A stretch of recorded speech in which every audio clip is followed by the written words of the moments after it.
Naniniwala ka ba na ang isang tasa ng malinamnam na pinatuyong itim na soya beans na iniinom mo tuwing umaga ay maaaring lumikha ng mga bato sa iyong katawan ngayon? Kabilang sa mga pasyente na aking nakilala ay si Aling Nena, 72 taong gulang. Kilala siya sa kanilang komunidad bilang isang taong naniniwala sa natural na pamamaraan ng pamumuhay. Tinatawag niyang kemikal ang mga gamot na galing sa ospital at turing niya dito ay lason, at naniniwala siyang ang tanging paraan upang pagalingin ang kanyang katawan ay sa pamamagitan lamang ng natural na pagkain. Lalo siyang nalungkot ng tumanda at unti-unting nalagas ang kanyang buhok, kaya naman halos isang taon na niyang inihahanda ang kanyang itim na soya beans tuwing umaga. Hindi mo akalain ganito pala kahirap gawin. Bumibili siya ng pinakamagandang lokal na itim na soya beans sa palengke, ibinababad, pinapakuluan, dinudurog, at iniinom tuwing umaga bilang kapalit ng kanyang kape. At hindi niya kailanman inalis ang maalat na adobong itim na soya beans bilang ulam sa kanyang mesa. Kahit na nabubugnot na ang kanyang pamilya, pinipilit pa rin niyang pakainin sila dahil maganda raw ito sa kalusugan. Ngunit kamakailan lamang pumasok siya sa emergency room. Ang kanyang mukha ay maputla, at pinagpapawisan siya ng malakas habang hawak ang kanyang tagiliran. Ang resulta ng pagsusuri ay nakakagulat. Mayroon siyang bato sa bato na nangangahulugang may matigas na bato na nabuo sa kanyang kidney, at ang mga halaga na nagpapakita ng function ng kidney ay bumaba sa delikadong antas. Pagkarinig sa resulta ng pagsusuri, hinawakan ako ni Aling Nena at nagreklamo. Hindi ako umiinom ng alak, hindi ako naninigarilyo, at kumain ako ng masustansyang itim na soya beans sa loob ng isang taon na ayaw ng iba dahil sa abala. Bakit nasisira ang aking kidney? Ano sa tingin niyo?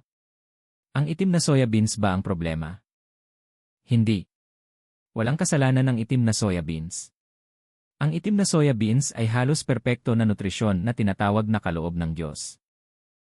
Ang anthocyanin, isang malakas na antioxidant, ay pumipigil sa pagtanda, ang cysteine ay pumipigil sa pagkalagas ng buhok, at ang isoflavone ay nagpoprotekta sa mga ugat ng dugo ng mga kababaihan na nasa menopause.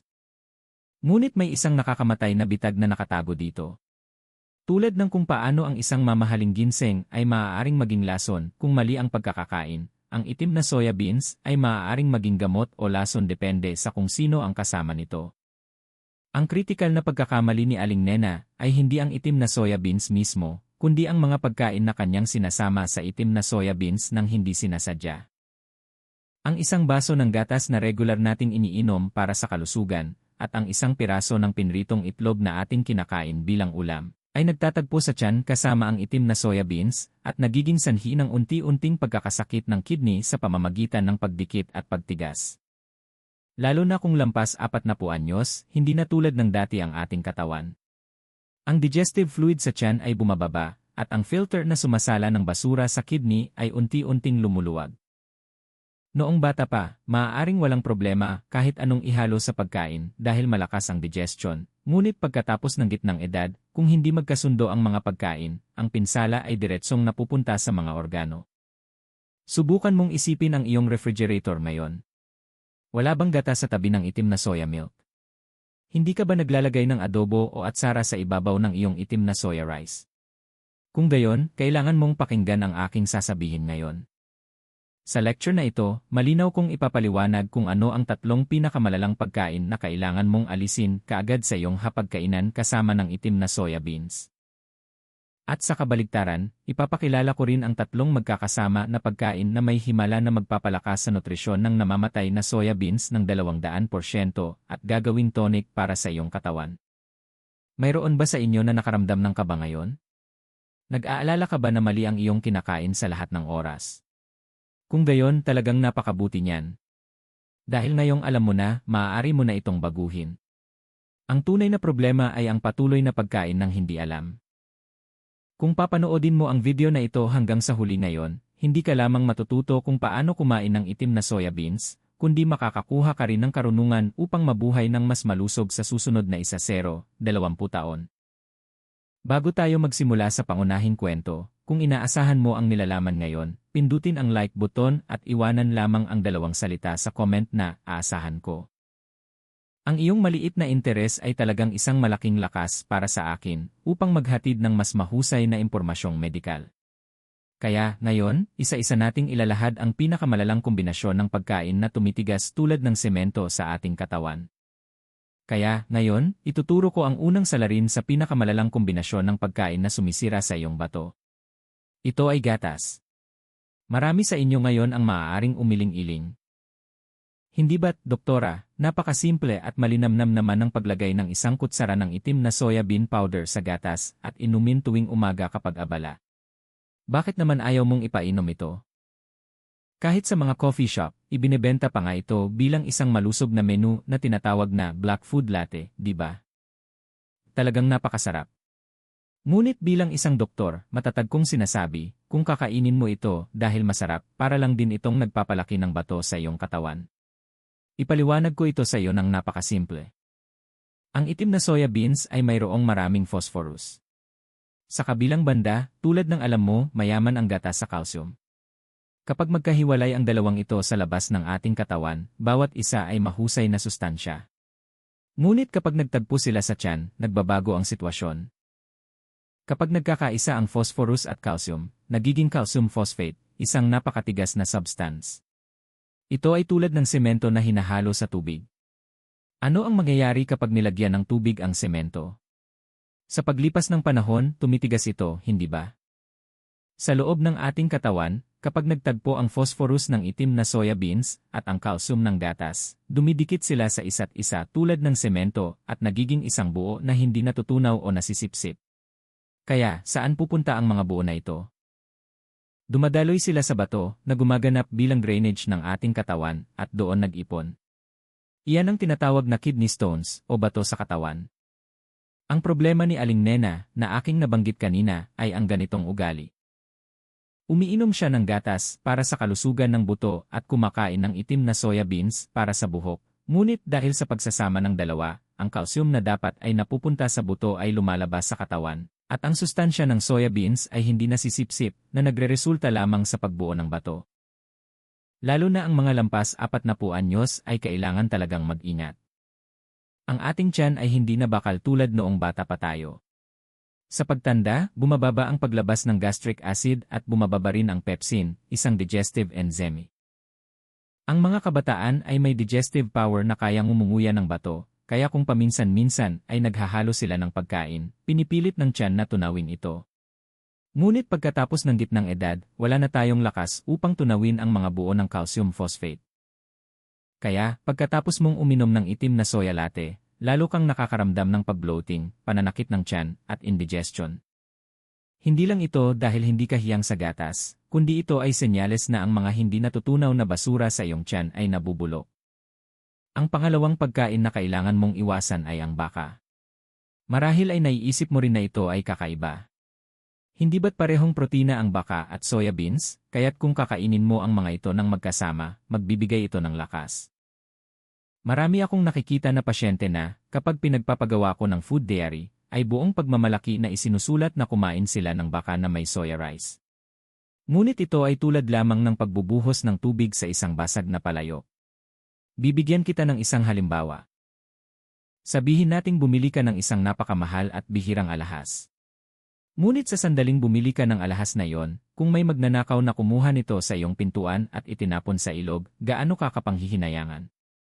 Dito, ang alahas ay ang bakal na nasa baka, at ang magnanakaw ay ang phytic acid na nasa itim na soya beans.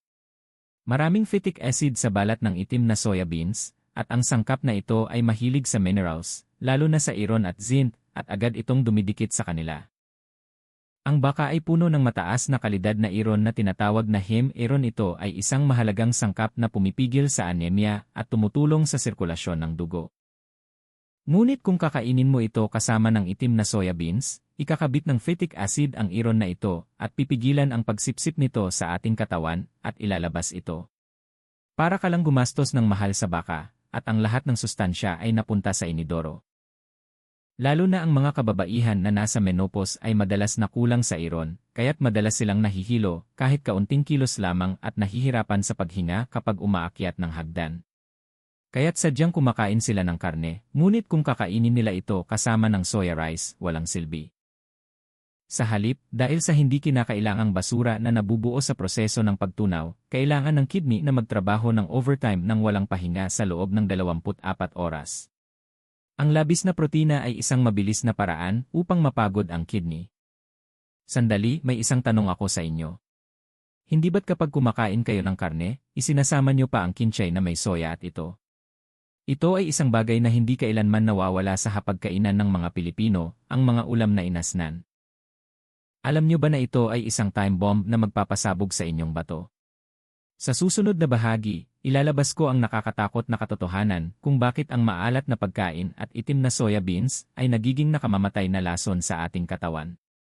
Ang ikatlong mapanganib na kombinasyon na dapat na talagang iwasan sa inyong hapagkainan ay ang maalat na ulam tulad ng kimchi, bagoong o atsara. Marahil ay may ilan sa inyo na makakaramdam ng pagtataksil sa sinasabi kong ito. Hindi ba't, doktora, imposible namang alisin ang kimchi kapag kumakain ang isang Pilipino?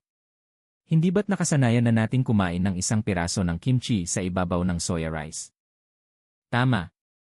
Alam ko. Alam ko kung gaano kasarap ang lasa. Kapag wala kang ganang kumain, masarap ang kumain ng maalat na atsara. Maaari kang umubos ng isang mangkok ng kanin. Ngunit kung mahina ang iyong kidney, ang kombinasyong ito ay hindi lamang isang simpleng magnanakaw ng kanin, kundi isang time bomb na maaaring magpanganib sa iyong buhay. Ipaliwanag ko ito sa iyo ng detalyado. Ang itim na soya beans ay tinatawag na hari ng potassium dahil sa napakaraming potassium na nilalaman nito. Mayroong higit sa 1,200 ng potassium sa 100 gram ng itim na soya beans. Karaniwan, sinasabing mayaman sa potassium ang saging, ngunit mas marami ang sa itim na soya beans. Sa katunayan, para sa isang malusog na tao, ang potassium ay isang tonic. Nagpapababa ito ng presyon ng dugo at naglalabas ng sodium. Ang problema ay kapag bumaba ang function ng kidney na gumaganap bilang filter ng ating katawan. Ang kidney ay isang napakatalinong organ na sumasala ng dugo sa ating katawan, nagpapanatili ng kailangan at naglalabas ng hindi kailangan sa pamamagitan ng ihi. Ngunit ano ang mangyayari kung maraming sodium ang pumapasok sa pamamagitan ng maalat na pagkain, at kasabay nito ay maraming potassium ang pumapasok sa pamamagitan ng itim na soya beans? Isipin ang sitwasyon kung saan sabay na binubuhusan ng putik na tubig at dumi ang isang lumang filter ng water purifier na ginamit ng higit sa 40 taon. Hindi kayang hawakan ng filter at mababarado ito. Ganito rin ang ating kidney. Kailangan nitong ilabas ang sodium at salain ang potassium, ngunit dahil sa labis na dami ng pinoproseso, nagiging overloaded ito. Sa huli, nagdedeklara ng strike ang kidney, at ang potassium na hindi na proseso ay naiipon sa dugo. Ito ang tinatawag ng mga doktor na pinakakinatatakutang hyperkalemia. Ano ang mangyayari kung tumataas ang antas ng potassium sa dugo? Sa simula, manhid ang mga kamay at paa at nakakaramdam ng pamamanhid sa paligid ng labi. Pagkatapos, nagkakaroon ng muscle paralysis at naapektuhan din ang pinakamahalagang muscle, ang heart muscle. Nagkakaroon ng arrhythmia, kung saan hindi regular ang pagtibok ng puso, at sa malubhang kaso, maaaring humantong sa biglaang cardiac arrest ng walang babala, isang napakapanganib na kondisyon. Sa katunayan, ayon sa istatistika ng Philippine Society of Nephrology, 3 sa 10 Pilipino na 60 taong gulang pataas ay nasa early stage ng chronic kidney disease. Ang problema ay walang sintomas hanggang sa masira ang 70% ng kidney. Kaya, marami ang naniniwala na sila ay malusog. Ganito rin si Aling Nena na aking nabanggit kanina. Gustong-gusto niya ang adobo na itim na soya beans. Inakala niya na ang adobo na itim na soya beans, na gawa sa soya beans na niluto sa toyo at maalat, ay ang pinakamagandang ulam. Dagdag pa rito, laging may bagoong sa kanyang hapagkainan. Araw-araw, binabaril niya ang potassium bomb ng itim na soya beans at ang sodium bomb ng toyo at bagoong sa bawat pagkain.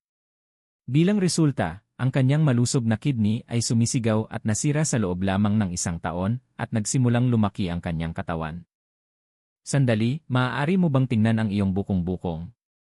Mayroon ba sa inyo na may malinaw na marka ng medyas na mahirap alisin o namamaga ang mga paa tuwing gabi? Kung gayon, kailangan mong ihinto kaagad ang ugali ng sabay na pagkain ng itim na soya beans at maalat na pagkain. Maaaring ito ay isang distress signal mula sa iyong kidney na humihingi ng tulong. Siyempre, hindi ibig sabihin nito na masama ang kimchi o miso. Ngunit nangangahulugan ito na kailangan mong kumain ng mababang sodium diet kapag kumakain ka ng itim na soya beans. Kapag kumakain ka ng soya rice, kailangan mo ng karunungan upang bawasan ang dami ng kimchi ng kalahati at kumain ng mga sabaw na nakatuon sa mga solid na sangkap. Sa ganitong paraan, makakahina ang kidney. Kaya, natalakay na natin ang tatlong bagay na hindi dapat kainin kasama ng itim na soya beans, gatas, baka, at maalat na ulam. Nakakapanlo mo ba?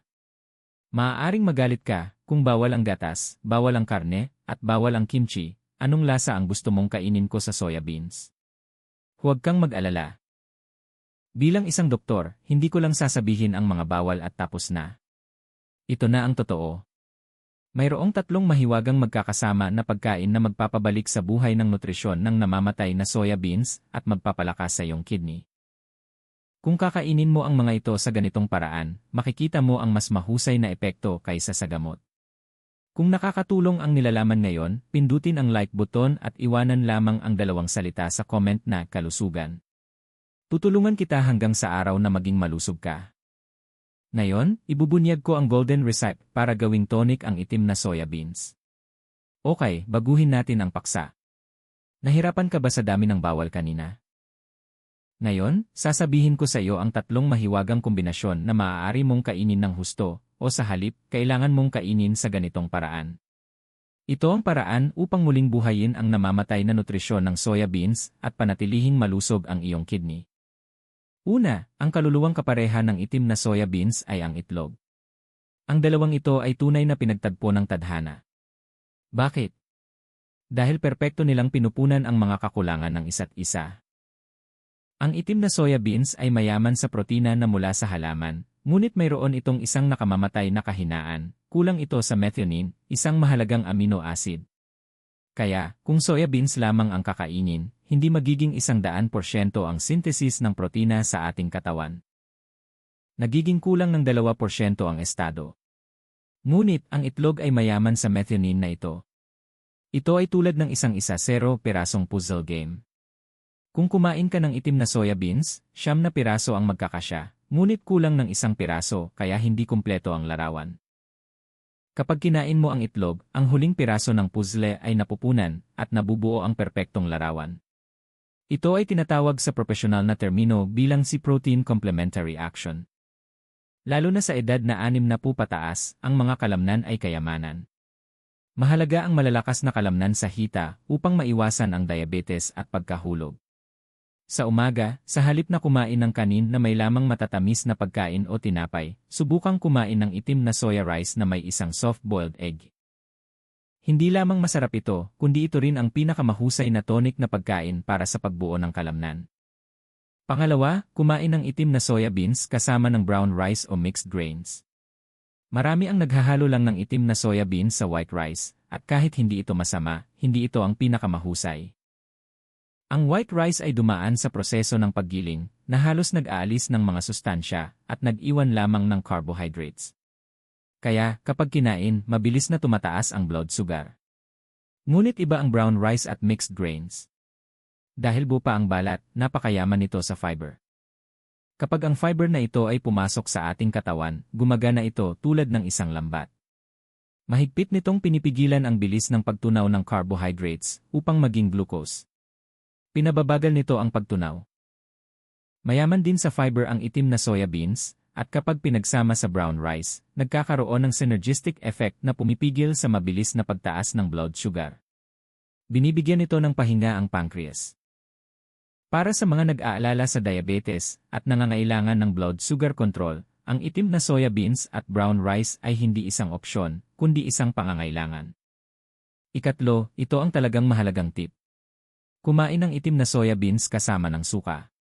Nabanggit ko kanina na sa pagtanda, bumababa ang gastric acid, kaya mahirap tunawin ang protina ng soya beans. Ang mga nakakaramdam ng bloating at utot pagkatapos kumain ng soya beans ay dahil hindi ito natutunaw. Sa puntong ito, lumalabas ang suka bilang tagapagligtas. Ang maasim na asido sa suka ay nagpapasigla sa tiyan at tumutulong sa paglabas ng gastric acid. Ito ay tulad ng paglagay ng lubricant sa isang siksik na makina. At ang suka mismo ay gumaganap ng papel sa pagpapalambot ng matigas na tissue ng protina ng soya beans na nagpapataas ng pagtunaw at pagsipsip. Ang pinaka-inirekomendang paraan ay ang paggawa ng chokong, black beans sa suka. Ibabad ang roasted black beans sa suka sa loob ng 1 linggo at kumain ng 1-0 piraso bilang ulam sa bawat pagkain. Sa simula, maaaring mahirap itong kainin dahil sa asim, ngunit kapag nasanay, ang maasim na lasa ay nagpapagana ng gana at gumaganap din bilang digestive aid. Ito ang diet na aking inireseta kay Aling Nena. Pinainom ko siya ng tubig sa halip na gatas, at bilang ulam, inalis ko ang maalat na bagoong at pinakain ko siya ng chokong at steamed egg. Siyempre, pinalitan din niya ang kanyang white rice ng brown soya rice. Sa simula, nagrereklamo siya na matabang ang lasa. Ano pa ang aasahan mo sa isang taong habambuhay na kumakain ng maalat? Ngunit pagkatapos ng eksaktong 2 linggo, tinawagan niya ako at sinabi na napakaginhawa ng kanyang pakiramdam. Sabi niya, ang tiyan niya na laging bloated ay nawala ang pamamaga, at kapag gumising siya sa umaga, ang kanyang katawan ay magaan tulad ng bulak. Mga kababayan, ang malusog na pagkain ay hindi isang magarbong bagay. Sa halip na bumili ng mamahaling supplement sa ibang bansa, ang pag-alis ng masamang kombinasyon at pagdaragdag ng magandang kombinasyon sa iyong araw-araw na hapagkainan, iyan ang tunay na paggaling. Ngayon, natapos na natin ang huling bahagi. Upang hindi mo makalimutan ang natutunan mo ngayon, ilalagay ko sa iyong isip ang 3 pangunahing punto. At ibubunyag ko rin ang nakakagulat na resulta ng pagbabago ng medical check-up ni Aling Nena pagkalipas ng 6 na buwan. Manatili sa channel hanggang sa huli. Kung gusto mong buksan kaagad ang refrigerator ngayon at tingnan kung mayroon kang suka at itlog, mag-iwan ng 2 salita sa comment na susubukan ko. Sinasuportahan ko ang iyong pagsubok. Ngayon, oras na upang tapusin ang mahabang paglalakbay na ito. Ngayon, sa pamamagitan ng napakapamilyar na sangkap na itim na soya beans, inilantad natin ang sikreto ng kombinasyon ng pagkain na maaaring magligtas o pumatay sa ating katawan. Sa huli, kailangan kong ibahagi sa iyo ang kwento ni Aling Nena pagkalipas ng 6 na buwan na aking nabanggit kanina, di ba? Nang bumalik siya sa ospital eksaktong kalahating taon pagkatapos niyang baguhin ang kanyang diet, tulad ng ipinayo ko, agad ko siyang nakilala sa sandaling bumukas ang pinto ng clinical room. Iba na kasi ang kanyang paglalakad. Ang kanyang mga binti na namamaga noong una siyang dumating ay humupa na ang pamamaga at naging manipis na, at higit sa lahat, luminaw ang kulay ng kanyang mukha. Ang resulta ng blood test ay mas nakakagulat. Ang antas ng potassium na umaalpas sa delikadong antas ay bumalik sa normal, at ang mga halaga na nagpapahiwatig ng function ng kidney ay naging matatag. Ang kinatatakutang bato ay hindi na lumaki at maayos na namamahala. Mahigpit na hinawakan ng matanda ang aking kamay at mumiti habang sinasabi, "Doktora, akala ko kailangan kong uminom ng mamahaling gamot para gumaling, pero hindi pala. Hindi ko alam na ang suka at itlog sa bahay ay mga mabisang gamot at muntik na akong gumastos ng pera sa maling lugar. Ngayon, masarap na akong kumain at nararamdaman kong nabubuhay muli ang aking katawan." Nang marinig ko ang mga salitang ito, naramdaman ko ang isang malaking kasiyahan bilang isang doktor. Ang ginawa ko ay hindi isang kamangha-manghang pamamaraan. Basta, bahagya lang akong nagpalit ng direksyon ng maling gawi sa pagkain. Ngunit ang maliit na pagbabagong iyon ay ganap na nagbago ng buhay at kalusugan ng isang tao. Maaari mo rin itong gawin. Upang hindi mawala ang natutunan mo ngayon sa iyong isip, itanim lamang ang 3 pangunahing punto sa iyong puso. Una, kapag kumakain ng itim na soya beans, iwasan ang gatas, baka, at maalat na ulam. Kapag nagtagpo sa gatas, nagkakaroon ng bato sa loob ng katawan. Kapag nagtagpo sa baka, tumatakas ang mga sustansya. At kapag nagtagpo sa maalat na pagkain, nahihirapan ang kidney na parang sasabog. Huwag kailanman kalimutan na ang 3 ito ay salungat sa itim na soya beans.